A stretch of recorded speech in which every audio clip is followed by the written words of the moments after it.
Getting on the Jekker, they crossed the bridge leading to Urkatheos. Upon arriving at Urkatheos, Jekker ran without slowing down through the tunnels that led underground. With Nigel at the front, the 4 Jekkers filed out into the tunnel.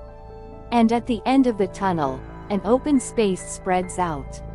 Such an amazing place. Sana looked around and said. It seemed to be something like a terminal for Jekker. In the vast, open space, crystal lanes were laid out like a 3-dimensional maze, with many Jekkers running along them. Some of them had people on board, but most were empty. There were many roads leading to this terminal, and many Jekkers were arriving through tunnels here and there. In addition, there are many gates that serve as terminals, and each crystal lane leads to a path to each gate.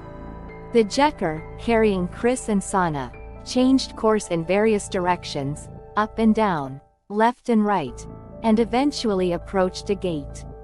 As the gate approached, Jekker's speed slowed down, like a roller coaster reaching the end of its journey.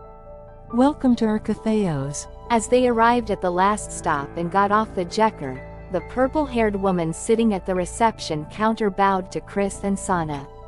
At the counter, Clare was already putting on her hand over the crystal slab called Crustar.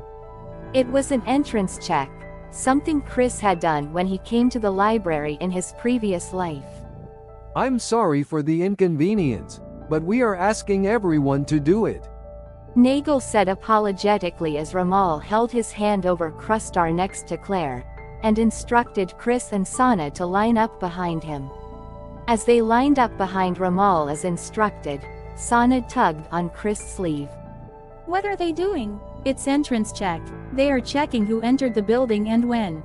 Next, please. As Chris was explaining to Sana, it was already their turn.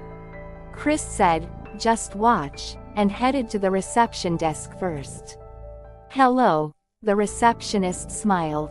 Now, could you please hold your palm over this Crustar? Chris held his hand over the Crustar as instructed. The receptionist then quickly manipulated the back of the Crustar. Okay, that's fine. Oh, could you do it as well?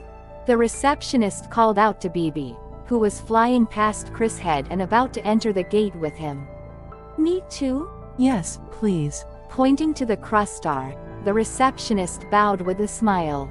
Bibi looked back at Chris, then swung back over and sat down on the counter.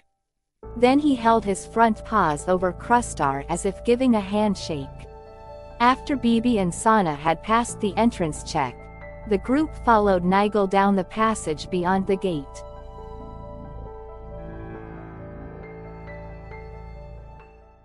Thanks to Pula, neither Chris nor Sana had to walk. Like the others, they glided forward at a jogging pace. Nigel led them to a large circular white pillar. When Chris saw it, he thought it was Deminder. He remembered seeing it when he came to the underground library in his previous life. It is an equipment that travels between buildings and floors.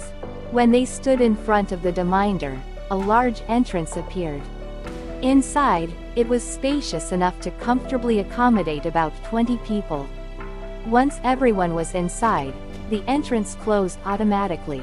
Then, the domed ceiling lit up with a blue light, illuminating the inside.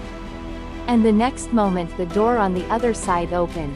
From there, they moved down another aisle and got on another Deminder at the end of the aisle.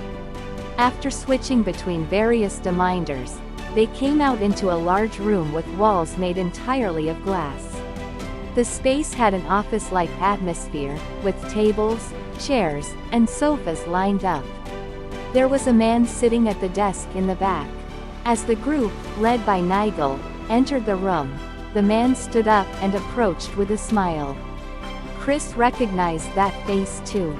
It was Salit. Hello. Welcome to come all the way here. Salit bowed deeply to Chris and the others. I brought him here, Clare said with a proud look on her face, arms folded. Thank you very much, Salit said with a smile. Chris and Sana.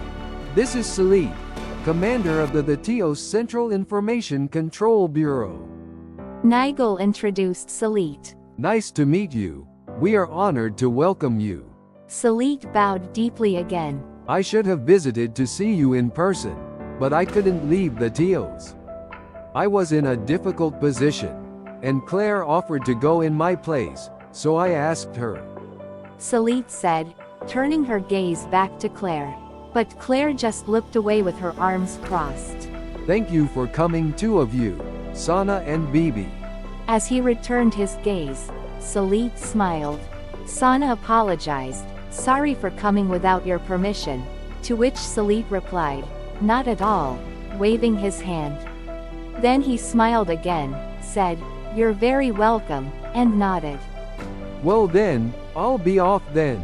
Nagel said, exchanging a glance with Salit, and bowing to Chris and the others. Then he said, I'll come back to pick you up when you've finished talking, and left on the deminder.